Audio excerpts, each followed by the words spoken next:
at the beginning, Jenny. 15 years I ago. know.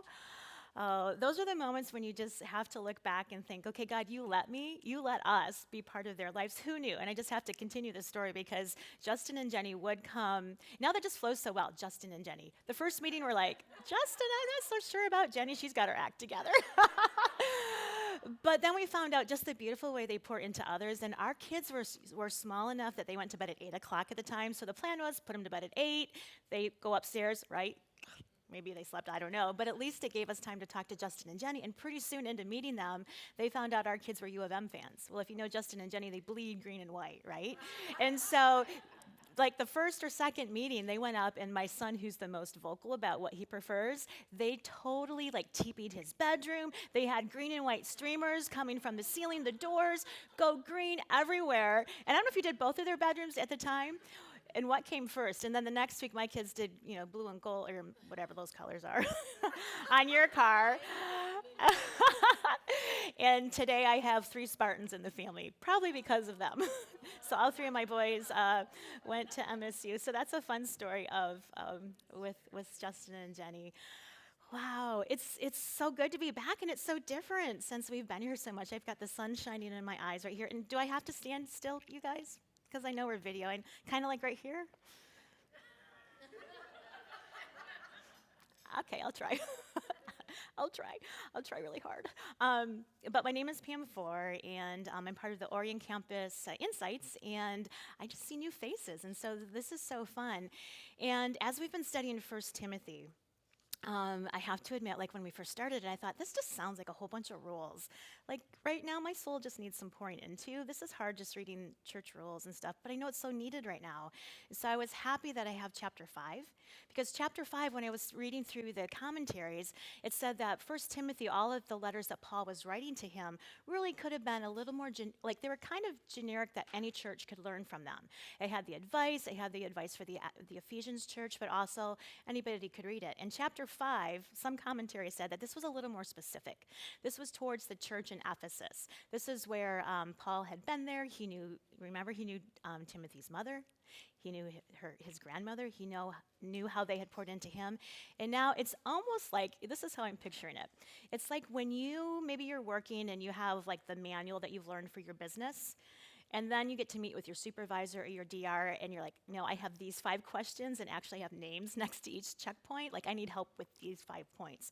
That's a little bit how I was taking chapter 5. There were specific issues going on in that church that Paul and Timothy were talking about. And Paul, with his wisdom, is going to pour into Timothy with this.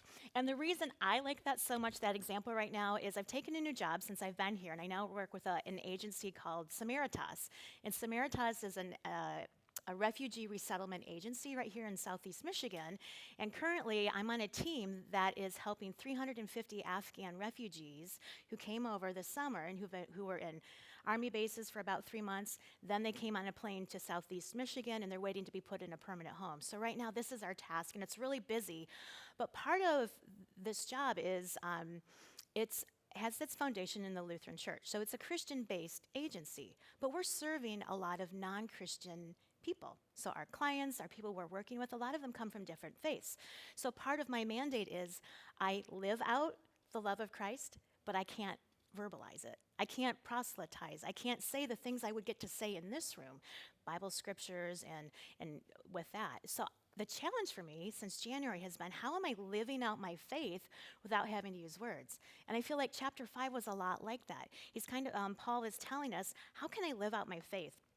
And what I would title this one, I don't know if anyone takes notes nowadays, but I would call this Love and Leadership. Love and Leadership. And the statement I would say that we'll base everything on is caring for others with our love and leadership is a powerful witness to the world. So caring for others with our love and leadership is a powerful witness to the world. And through this, we'll go through chapter 5. We'll do it a little out of order because I do have a treat for you at the very end. At the very end, we're taking the largest topic in this chapter, and we have a little video. But to start it out, we'll start out with some of the easy things. So if I had my task list, if I'm like Timothy coming to my supervisor, all right, here's the first thing. Remember, Timothy is young. Feels like he's been a student of Paul. And I like Timothy because for so much of my life, I don't know why, but I've felt like the youngest. I'm an only child. I don't know why I chose to feel like the youngest in the family instead of the oldest bossy one. But somehow I always feel like I'm too young. Like growing up, I'm like, oh, I'm too young to lead, or I'm too young to do that, or I don't have the right title to do this. And so I kind of like Timothy coming in with this first question and Paul addressing it is he's probably saying, Timothy, like, I know we've sent you to this church. You have to kind of help them get in order. They're a little out of order. There's some things going wrong. And I've felt like this a little bit in my job right now, too. I'm going into a new situation and kind of helping create order, and I know nothing. So Paul is coaching Timothy in a similar situation. He said, I know there's men there who are older. And I know there's men that are younger. You have older women and you have younger women. And I'm probably thinking that Paul and Timothy probably had names next to those categories. You know, you might have that older person in your life who just likes to lord it over you, or that younger annoying sister. Like, what do you do with her? So it's actually pretty simple. So in the first two verses, he says, Timothy, the older men, treat them like your father. And the older women, treat them like your mother. And those younger ones, the men and the women, just treat them like your sisters and brothers with love. Don't lord it over them. And then he moves on to the next verse. But let's pause there a little bit because maybe you didn't have a great relationship with a father or a mother or siblings, and maybe you have friends fill in that gap. And for me, that family as an only child came through the church. And so for me, when I say brothers and sisters, I think of my church friends, the friendships that, like when we talk about Kensington, those 2 a.m. friends. Those friends that you get to pour into and get poured into from, your sisters that you're sitting next to here at Insights. So when we talk about family, it's a church family too. So treat your church family like the older women as mothers, the older men as fathers. And so I feel like that was just really simple and straightforward, and we're going to move on because we have a whole lot of other topics to talk about. So it's just thinking of family. So our point number 1 would be showing love like a family. Showing love like a family. Now, our second point, we're going to skip down to the end of the chapter. We found out that we have a whole section on widows, which is what we're saving for the end. And then at the end of the chapter, we go into Paul coaching Timothy on how to treat the elders in this. And I really was looking at this as our second point as leadership. Leadership, as we are thinking, if caring for others with our love and leadership is a powerful witness to the world, what can that leadership look like? And again, we're going to drill down on what this leadership for this local church might have looked like.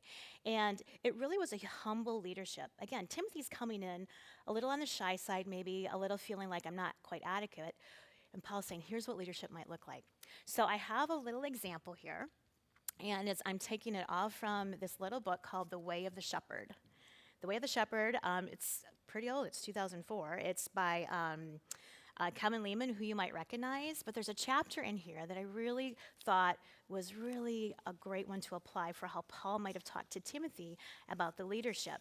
And he chooses to use the shepherd's staff as an example for this. So as we're looking at how leadership can show care for others, allow me to dig into my little bag here. So here we have a shepherd's staff to represent the direction of a leader. So it's a staff. And I found out when the Psalms, we said, like, your staff and your rod, they comfort me. The staff was really a tool of directing things. It was meant to kind of like nudge the sheep like this, get them back on the right path, not beat them. The rod of correction was kind of like the once in a while when you had to come out with the heavy, right? The staff was more direction and how to coach and nudge along that. And so we'll get into some points and how that looks at leadership. But before we even get there, when I said the word leadership, some of you already tuned out. You're like, nope, not me. Not me, I don't work. Come back, don't tune out yet. Because some of you are looking at like the red blazer, the thing that might look a little professional or something, and think, well, I'm not in the business world. But for you who are in the business world, maybe that's what you hear, that's what you think of when you think of leader. For some of you, leadership looks a lot different than that. So you might have had, let's use this example over here. We'll see if it stays. Nope. We're going to throw it. Leadership to you might look a little bit more like this. No less effective, probably more impactful. Anybody? Is this your leadership jacket? Come on, be real. Anybody, or at one point in your life, was it this? Okay, thank you. So it might look like this. Some of you might say, well, like, I never really had a position of leadership. I was a stay-at-home mom. Or I still have lots of kids at home, and this is how I get through my day. And you're in the bathrobe. But I'm guessing you're not lazy. I'm guessing that this means you're probably cooking breakfast, getting kids out the door, packing lunches, helping with homework, healing mended hearts, mended knees. You're leading. You have influence. You are directing the course of your family. So as we go through and talk about the word leadership, maybe it's the red jacket for you, maybe it's the bathrobe. And just so I'm not playing favorites, I have a middle ground. So we'll put both of these out, the bathrobe, the red jacket. And as we talk about leadership and how love is the motivator for the leadership that we'll be talking about today, I'll take one that might look a little bit more like a shepherd. I have this medium ground here. So we're talking leadership. It just could look plain. It really has no role attached to it other than you have influence, and this is what we're going to talk about. So as I do this, we have our staff here. And the staff, and I guess if we're going to talk about a shepherd, we might need a sheep. So I don't have a real one, and I hope this doesn't offend anybody.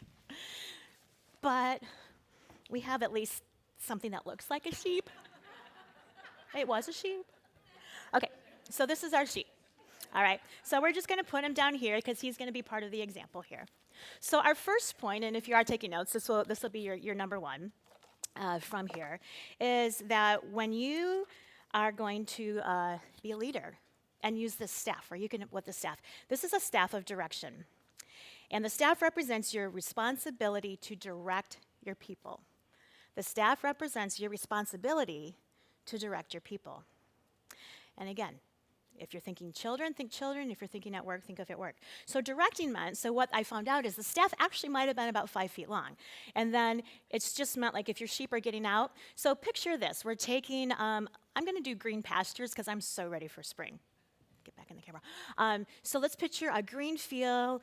It's a large hill, no houses around, and there's a bunch of white sheep floating around, well, walking around out there. And so what we need to do, though, is we find out that that field is getting so picked over that there's a better field over the hill, but the sheep don't know it. My job is to get them there. So I need to direct them there. So what a shepherd would do is he's trying to get everybody to go that way, he would just nudge. It might be like the outside edge, and he would just tap them. If he needs them to go that way, he could do it this way. But if you're that bathrobe leader right now, you know that you have a toddler running off at the grocery store. You might need the hook side. So the hook side of a shepherd was truly, get them back here. You know, you kind of hook, it's a little more force, but you're getting them back on track. So sometimes you need the nudge, and sometimes you need the hook, but it's never force. It's not beating them. And I like how the author said, the shepherd uses it to direct his flock and nudges and taps, not heavy-handed swings. The sheep are following him because they trust him, because they know he loves them, not out of fear. So it's a leadership through trust that's been built because they know the shepherd loves him. We know the phrase that it's not how much you know, or how is it? People don't care how much you know. Yeah, go ahead. Say it probably. Not what you know, it's who you know. It's who you know. Or and the other one about care is it's not, they don't care how much you know, but until they know how much you care. There we go. They're both of those. So people don't care how much you know unless they know how much you care. So there's that word care. It's the love. It's the direction. And so part of this, what does this really look like? If Timothy were really getting instructions from Paul, he says, Timothy, leadership might look a little more like persuasion versus coercion. Instead of making pronouncements, make requests. Offer suggestions and ideas. Don't dictate and demand. Instead, advocate and recommend. And I send a lot of emails, and I'm kind of looking at this. I'm like, how often am I saying, here's what I need you to do, or please do this? Or can you say, I'd like to advocate for this. I'd like to recommend this. Can you lead that way? So leadership at the staff is representing your responsibility to direct your people. All right, let's do the second one. So the second one with the staff is the way, when we have our staff here, we're finding out that getting out in front of your people and showing them the way is your responsibility as well. You need to point the way by getting out in front of your people and showing them the way. This means establishing boundaries. So think of our great big green field. As we're trying to get this whole herd of 100 sheep over the hill, how do I actually tell them where to go? And part of this I liked is it's kind of comparing it to someone who might be new. You might think that, well, there's this little dirt path. Just keep everybody on that little dirt path. And if you've seen that in fields and in pastures, you'll often see that. Cattle or sheep, they go the same way so often that they wear the grass out. Has anyone seen that before? So there's just like this skinny dirt path. And sometimes they all get in that little skinny path. And so if your job as a shepherd were to micromanage, can you imagine how hard that would be just to keep everybody on that exact same path? So instead of micromanaging and saying you have to stick on this, you give them boundaries. So you might know in your head, like you and your sheepdog friend are keeping the sheep on this side so they don't go off the cliff, and on that side because there's lots of briars. So you're kind of nudging and coaching. But another way to do that is to get out in front of the group. And it really doesn't mean that you're in that red jacket saying, follow me. No, if you really want to motivate the crowd, who are those sheep leading? They're going to lead somebody out front. So maybe there's a lead sheep that everyone likes to follow. My job is to be out front, but make sure the lead sheep is going the right way. And then I know that everyone else will follow. So I'm giving boundaries. I'm coaching out front, but I'm letting the sheep kind of, I'm going to let them nibble a dandelion. Some of them will be really quick, some will be slow, but we're giving them a little bit of freedom to stay within the boundaries as I'm out front leading the way. Okay, a third point. Third one. And again, this is all because remember, we're thinking Timothy, he's trying to lead these people who probably know more than him. They're older than him. They're not quite sure they want to respect him. But Paul is coaching, so we can learn from this. For the third one, the staff helps the shepherd rescue stranded sheep. And we kind of saw that we can use that with this. But what if your sheep wanders so far off the path that just hooking them like this isn't going to bring them back? Well, if you've raised kids, if you've been just around life, you realize some people really stray. It's going to happen. So what do? I used to think, well, you chose your choices. Sorry.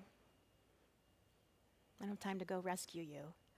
But in our book, if you're going to be a good leader who leads from love, your job is to go get your people. If they wander off, you're going to get them. And that might cost something.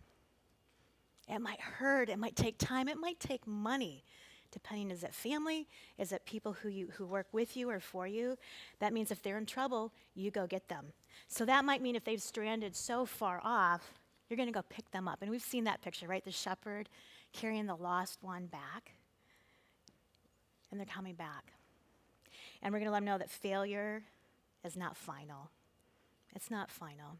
So when people wander off, your job, go get your people. Go get your people. And then the last one, and I'm going to keep my little fuzzy lamb right in my arms right here, because it's my job to encourage the flock. So as a leader motivated from love, your job is to encourage the flock. So when this lost sheep comes back to me, and I guess they say that the sheep, you'll actually see it in the flock sometime. He's gonna be walking right next to that shepherd's leg. And some of you have a dog that does this to you, so you kind of know the feeling. They're not leaving your side. They physically are touching you. If you sit down on the couch, they're right there. And I kind of like that. I kind of feel like they need us, but it might be the other way around. I might need that dog to stay next to me. So, reach down for your staff, for your kids. Give them a little pat. Encourage them. They know they probably strayed. They don't need to be beaten up and told over and over again what they did wrong. They need encouragement to be called up to what they could be, to what they can be. And can't you see Timothy and Paul with that too? Timothy's just trying to encourage this group, and he probably had to go bring some back, but he also had to let them know, I love you. You're doing a great job. We all mess up. You're doing great. So those are some tips about how Timothy and Paul might have had those leadership questions, and how Timothy, as the young person, might have still had love for them, but he could use his love and his leadership to show how much he cared for that congregation. And then, as we get into the next section, we're going to talk about widows. And I put it at the end because I wasn't sure. I couldn't, not cry through this, to be honest. But I also know that when you have a platform to speak on something, someone who's been through that has a whole lot more kind of authority or presence to talk about it. If any of you will relate to the video that we showed, you'll know that someone has walked in the shoes ahead of you. So in chapter 5, a large amount of those verses talked about widows. And we saw that Timothy had some young widows in the group, and there were also some young widows in the group. And again, Paul was just restating to him that this is a way that we can show how we care, and how we care for others through our love and leadership is going to be a testimony to them of where that care and love come from, that comes from God. And just an extra verse outside of Timothy is 1 John 3:16 through 18. And this is the verse that talks about Jesus laying down his life for us. We can lay our life down for our brothers and sisters. And then the end of verse 18, so 1 John 3:18, dear children, let us not love with words or speech, but with actions and in truth. So this chapter is all about loving with actions and love and truth. And then John 13:34 through 35, there's a new command I give you: love one another. As I have loved you, so you must love one another. By this, everyone will know that you are my disciples if you love one another. And the video that we're going to show you right now is dealing with the widows' practical advice for us today, because we saw that Timothy had a group of older widows and a group of younger widows. And so that is when we talked to Jenny, who's about to pop up. Like, we asked her to compare that a little bit and give us some advice. So I also want you to know that I talked to Karen Rohner, and some of you might know Karen Rohner. And at the very end of this, I'm going to give you some contact information for both of these ladies, who are so great. But I guess we can go ahead and roll this. This is Jenny Muller, who you'll recognize. And we recorded last night. She wanted to be here in person. I just needed to tell you that. But this will be really great.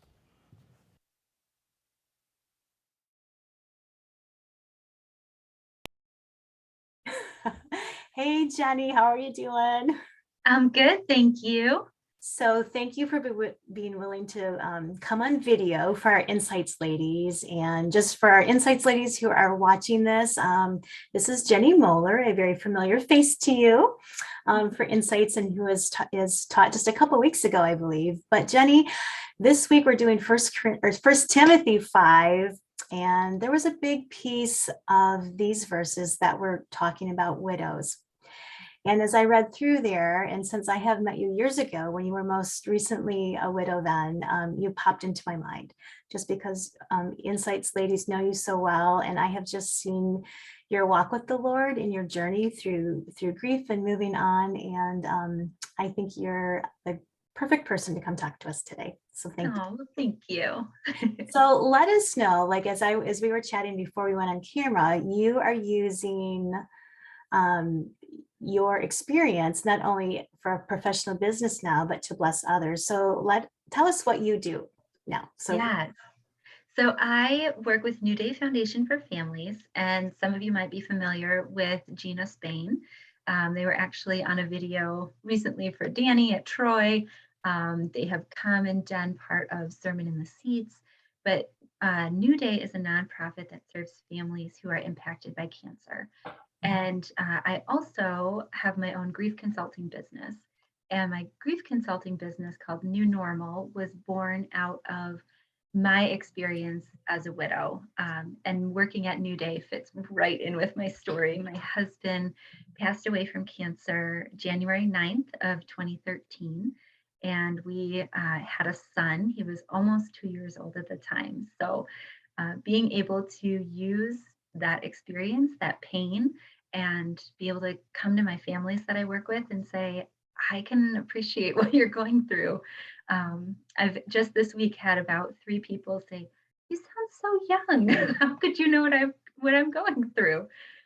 It's a real blessing to be able to watch the Lord take such a painful thing and turn it into something with purpose and power to bring beauty out of such sorrow. Thanks. And you look so joyful through that right now too. So I'll be the one that cries at some point. Just be ready.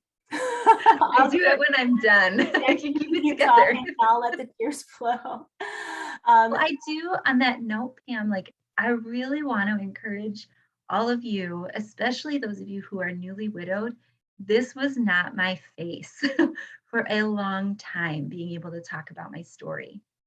anytime someone would ask me about Aaron, or we would go to the bank and, they'd ask, oh, little boy, where's your daddy? Is he at work? And my son would straight up say, no, he's in heaven.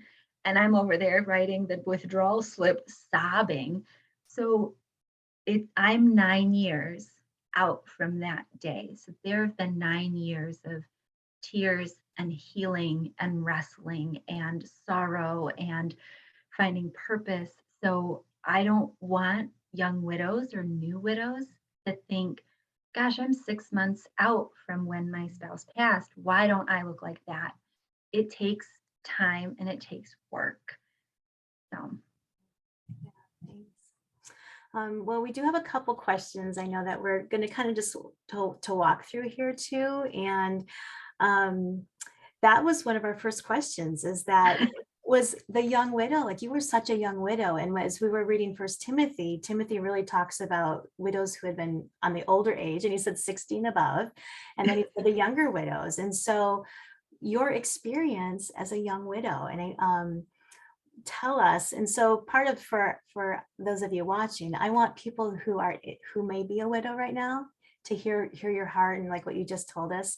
And then also for those of us who have friends who are widows, or as we go on, I mean, we're all women in this room right now. At one point, someone next to us, or maybe us, will be experiencing this or caring for somebody.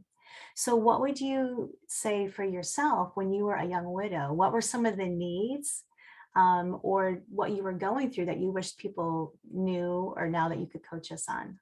yeah, thank you. I really appreciate the opportunity to be able to share that, because our culture, whether it's our secular culture or Christian culture, we don't do a good job of teaching how to love through grief, or even what to expect when we ourselves are grieving. So I think it's really beautiful when we give opportunity to those who have experienced it to share. So for me, I had the real privilege of having a really good relationship with my parents. So I had somewhere to go after my husband passed, but I was a stay-at-home mom. It was really terrifying thinking I'm going to be caring for this kid and I don't have a job. So, just the financial resources, and as the government does a really great job for our widows, especially with kids, of caring.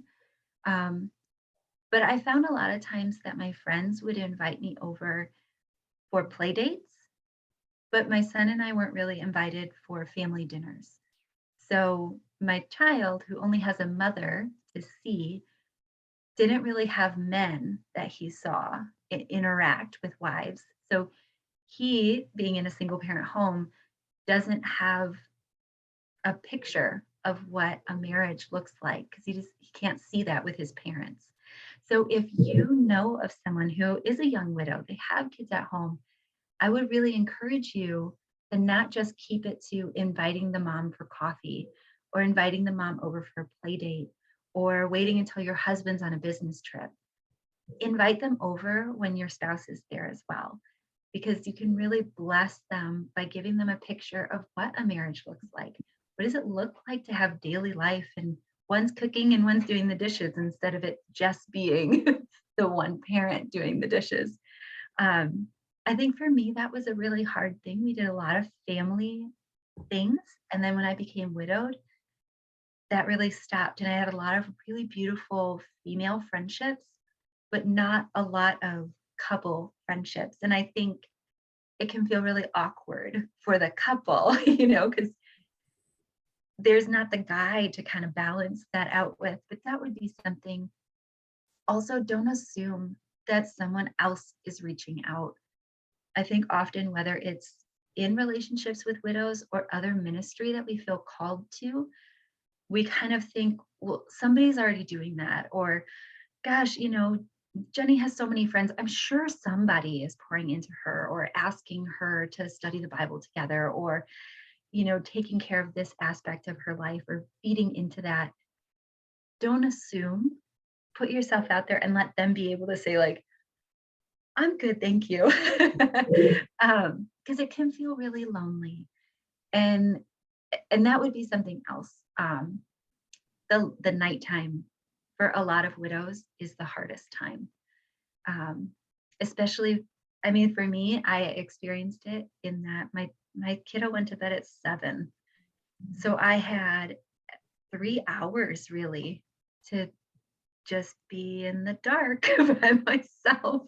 Um, so if you can, I had a really good friend who lived down the street from me, and she would put her kids to bed, let her husband know that she was going out, and she would come over and we would just fold laundry together or, watch a silly TV show, or she would play board games with me. I love board games.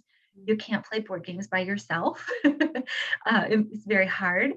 So she would just come over and do just those little simple things, seeing those spaces where loneliness can set in or self-doubt can set in can be really powerful if you speak into those places. Wow. Thank you for that. I'm already like taking notes um, and so I appreciate the practical things too, Jenny, that you're sharing with us. And when you talked about family dinners and having people coming over, like that was such a great thing for to see that Ben could see a husband and wife and how they were interacting. Now I have a question, this might feel awkward, Yeah. but when a few years ago, someone closer to my age lost her husband, and the surprising thing that she told me, kind of like that same thing, please invite, to couples, like she wasn't invited to couples dinners anymore. And she even looked at us wives and she said, thank you for letting your husbands hug me. Or Yes. or just said, I don't even know if it was a thank you, but it was just an acknowledgement, because she said, I just don't have that touch anymore. So, Yes. and it just felt good to feel part of that closeness again. Would you say the same thing? Absolutely. And my love languages are physical touch and quality time. And so I had another friend, God he provides so many people to step in so many unique and different ways. So I just really encourage you to be thinking like, even if it seems small, step out. A friend of mine, she just felt called to be my physical touch buddy. And so if I was sitting on a couch, there was one time I was sitting in a chair and she came and she sat on the chair with me, 2 grown women. And from my shoulder all the way down to my ankle was her side touching me. And she's like, I just wanted to make sure that that bucket got filled, because if there's loneliness, if there's that longing, whether it's physical touch or loneliness or financial need, it can lead to some really deep and dark things. It can lead to self-doubt, which then can lead to I can't do this, which then can lead to things like he took the wrong parent. He allowed the wrong parent to die. And God must have made a mistake. And now do I really trust God? And it can lead down that path. I'm not saying it always does, but if you see someone who's widowed or going through a challenging time, they have someone with a terminal illness or anything, and you feel like, gosh, God's really calling me to go hug them, and it doesn't really feel like anything, it's something to them. I had a 4-year-old at home, and the only physical touch I got was a tackle. So it was great when my friend's husband, every time he saw me at church, he would hug me. And I would do one of those quick, awkward, female to male, not your spouse hug. And he's like, nope, you need a man hug. This is your man hug for the week. It's got to last you to next week till I see you. And he understood.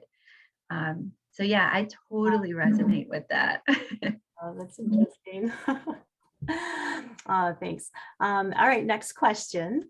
What advice would you give to widows, either young or old? Because I know in your grief counseling, you've run across other stories besides your own. So what are some things that you've learned from other widows or from your own experience? What would you say to the widow who may have been widowed from a long, long time, or it's a recent widow? Yeah, it's such a good question, because there can be so many different answers depending on the type of person that you are. I think, though, always looking to see, how can I be good at receiving and how can I be good at pouring out? So, what I mean by that is often, especially women, we tend to be really, really bad at asking for help or acknowledging that we need help. We just kind of, we got it. God, Jesus, coffee, Holy Spirit, I'm on my way. We have to acknowledge that we are finite and that we're not immortal. We're not all knowing. We're not all powerful. We need to sleep. We need to eat. And we only have 24 hours in the day to do it. And there are going to be things that you need help with. And so make sure that if someone offers to take you to coffee, say yes if you need that companionship. And if you really have been just bombarded by invitations and you need to say no, then say no. Like, be willing to acknowledge what you need.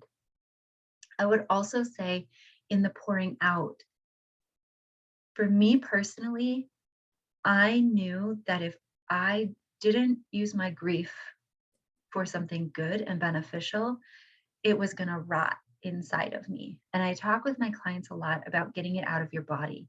So whether that is blogging, whether that is just journaling, whether that's running, for me personally, I was a runner. The Lord has always given me running in times of stress. And then when things kind of calm down, I cannot run anymore. So it's just strange. But I ran for other families with cancer. I ran for organizations that we supported. And it was a way for me to honor my husband while also pouring out to other people. And I ended up raising over $10,000 for other families.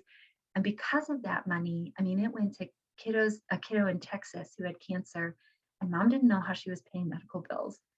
And I just posted on my Facebook that I was going to run a race. And if you wanted to donate money, that would be cool. Here's where you can donate it.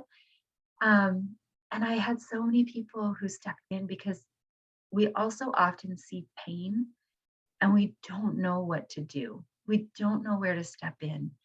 A pastor from the church my husband and I went with, his wife had reached out to me to just encourage me that the way I was being honest, even on social media, right? We give social media a bad rap, but there are positives to it as well. And I just kind of documented how I was feeling, what I was going through. And she was like, "You're teaching us how to grieve. You're teaching us how to support others who are grieving." So I just would encourage to see, what are the areas where you need help and be willing to accept it. And then what are the unique ways that God has created you that you can then pour out to others? And it might not be the widowed community. I'm a grief consultant.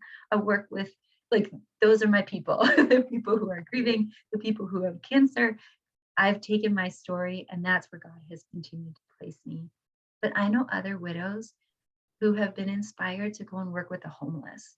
I know other widows who have taken their pain and they're pouring into teens who don't feel seen, who are struggling. They don't feel connected because they can understand what it's like to feel like trying to figure out this next season, this next stage. Who am I? Because as a widow, we've gone from being a couple to now being back to being single. And I had to learn how to be my husband's wife. And then I had to learn how to just be me again. And that can be really challenging as well. So that's kind of what I would say is, how can you receive and how can you give?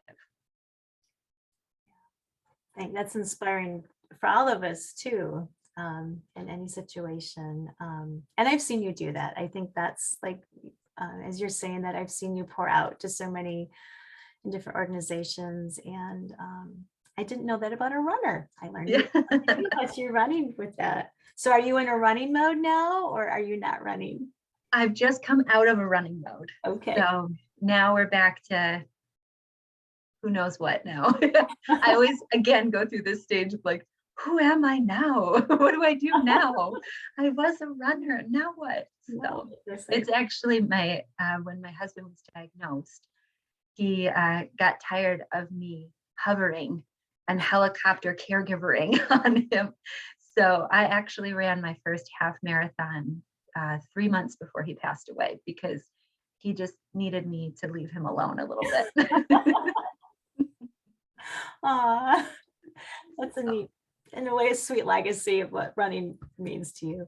For sure, for sure. And a reminder that the Lord works in mysterious ways. It doesn't always fit what we think it should. Right. Had I told anyone else, like, yeah, my husband's in, cancer treatments, I'm going to go run my first half marathon and train for hours and hours. It would be like, oh my gosh, you're a terrible wife, But it's what worked for our family. It gave him space and it helped me, again, get it out of my body. Yeah. Oh, that's interesting. All right. Can we ask you one more?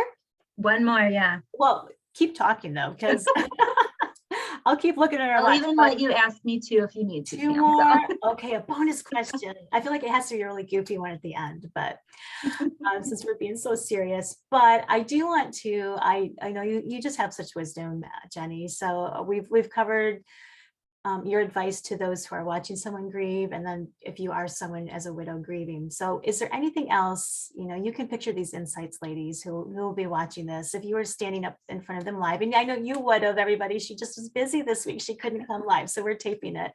What is something you would want us to know about your own personal story, or just how we treat widows, both young and old?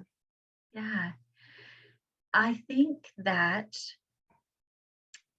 I would probably say, no matter how dark it gets, no matter how painful, there's always space for joy. There's always space for light. And to be reminded that God has created you uniquely for where he has placed you. And so it just, I think, kind of goes back to what I had said earlier of, it might not seem like a big deal. You crochet. Cool. What can you do with that to encourage someone? We had a prayer shawl, and it was so comforting to me to put that on. And it's so comforting to me now to put that on and remember all the prayers that it was covered with. I think as someone who is widowed, it took me a long time to go from victim, I am a widow, to recognizing that this story can have power and that I have been widowed. It doesn't fully define me. So when we look at widows, right, I went to Grief Share when I was first widowed, and I was terrified to go in because I thought it was going to be all women who were in their 70s with, like they've been married for 50 years and they're just going to look at me and be like, why are you so sad? Like, it's only 5 and like, you're so young, you'll just go get married again. Holding space that people's stories, those stereotypes aren't always the case. And so you don't know the pain that someone else is going through, and to have that gentleness and care for them, but to also make space for where God is calling you and what he's doing in your story, and making space for how he's going to use it. Had you asked me 10 years ago what I thought I would be doing, I would have never in 100 years told you that I'd be working for a nonprofit as a grief consultant. I would be speaking. I am introverted, ladies. I know it seems really crazy. No one ever guesses it. I guess that, Jenny. I know, right? But I am. So just like, I thought I was just going to be having babies and be a stay-at-home mom and bake cupcakes for their classes. And I do some of that still. But I also have these gifts that I never knew. And God has used my story of widowhood to bring them out and to hone them and to make space for them, because I was brought to the end of myself, that I had to rely on him to bring me through and to reveal to me what was the next step. What was it he was calling me to do? So yeah, I think that was a long-winded answer, but that's kind of how I roll. That was great. That was great. So Jenny, I think after people watch this, is there a way that people can connect with you? Like, would you ever be open to a phone call if someone wants to call you, or how do people get a hold of you? Absolutely, absolutely, absolutely. I am a big proponent of community and walking with people who have been through what you have been through. So if you are a widow, I'd love to connect to you. If you are someone supporting a widow, I would love to connect to you. So, like I said, I have my grief consulting business. It is called New Normal Grief Consulting, and you can find me at newnormalgriefconsulting.com. Also, you can reach me at my email, which is jennifer.r.moeller, Moeller, at gmail.com. So those are I feel like, probably the best ways. I feel like this is when I say, we'll post those in the show notes after, after the talk, but we will. We'll have those posted for Insights Ladies. So, Jenny, thank you so much. I appreciate you sharing, and I didn't have to use my sleeve as a Kleenex, but maybe after I turn this off. But I do appreciate it. I do appreciate your smile. I appreciate how you're honest with the pain that you walked through, and then how you're using it, kind of like your pain is your platform, and your openness to tell your story, I'm sure, over and over, so that others can be blessed by it. Thank you so much, Pam. This has been a real joy. I just love you. So anytime I get to be with you is fantastic. So, and I love our Insights Ladies. Thank you for inviting me to be part of this. So glad you, we'll miss you in person, but so glad you could record with us tonight. Thank you. All right, I'll see you. Bye. Bye. Wasn't she good? Yeah, I'll let her know. I'll let her know what your response was. She is so sweet, and the cool thing is, we ended that and we stayed on for another 20 minutes and just kept talking. I'm like, Jenny, I had so much to learn from you. So I was taking notes and even more what she shared, but she really did share a lot of that. And I also want you to know from Karen Rohner. So Jenny was able to share ways that you could reach out to her, and kind of the takeaway from what we're learning here with 1 Timothy is whether it's Jenny's story and widows, whether it's someone way back to point number 1 where it's the church, and if it's siblings, or is it someone in the church where we need to show love? Is it someone within your leadership, whether towards family or somewhere in your work environment, and how you care for widows and how you receive care. How we treat each other, how we show care, it can be through love and it can be through leadership, is such a powerful testimony to the outside world. So if you're in situations where you can't use words, and you can't just say, here's the Bible verse, can your actions that are motivated by love and the example that Jesus showed us be that testimony to the world?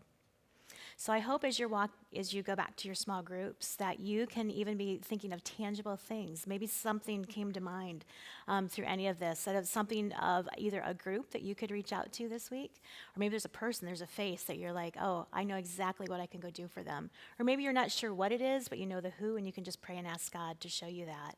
I also want to give you one more resource before we wrap up. So Karen Rohner is someone who led that grief share that Jenny talked about, that first one that she walked into as that young widow and was afraid to go in. Karen Rohner, who is from Kensington, has a Facebook group that really just exploded over COVID time. It was a group of maybe 50 to start with, but over COVID, all these widows would come online around the world and find just a place to talk. It was almost like Facebook, the computer was the table, and all these people, up to 1,000 now, her group reaches 1,000 people around the world, just has a place to share and to be heard. And Karen would say, and Jenny would too, you just need someone who's been through it. Jenny would told me after we turned it off, she says, I didn't need someone coming in and quoting a scripture verse for me. She said, especially the ones that said, don't worry, he's in a better place. Everything works out for a reason.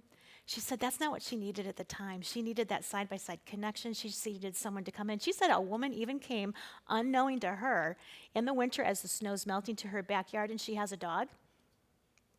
She shoveled poop out of Jenny's backyard without even telling her she was doing it. She just did it, and Jenny looked out one day and saw this happening, and Jenny said, I never would have asked anyone to do that, but this woman just showed up, and it meant the world to her. So the action showed that love.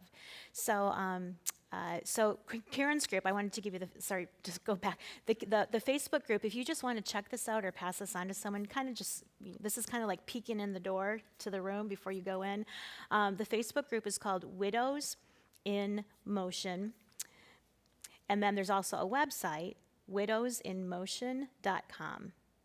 And this is a group where they do Zoom meetings about once a month, and different meetups in person if you're local to the area. That might be a resource where you can also just see some encouraging things or just have a place just to know how it feels like for someone else who you can feel support that way. So can we wrap up in prayer? Dear God, it's chapters like these and stories like Jenny's and hearing advice where we just realize that you love us so much.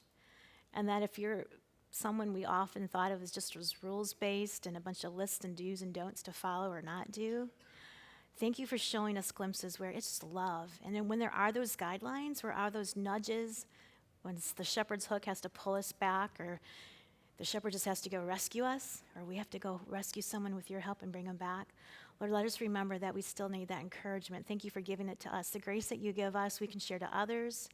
Help us to live it out so that others may know that the love comes from you and you're the source of it.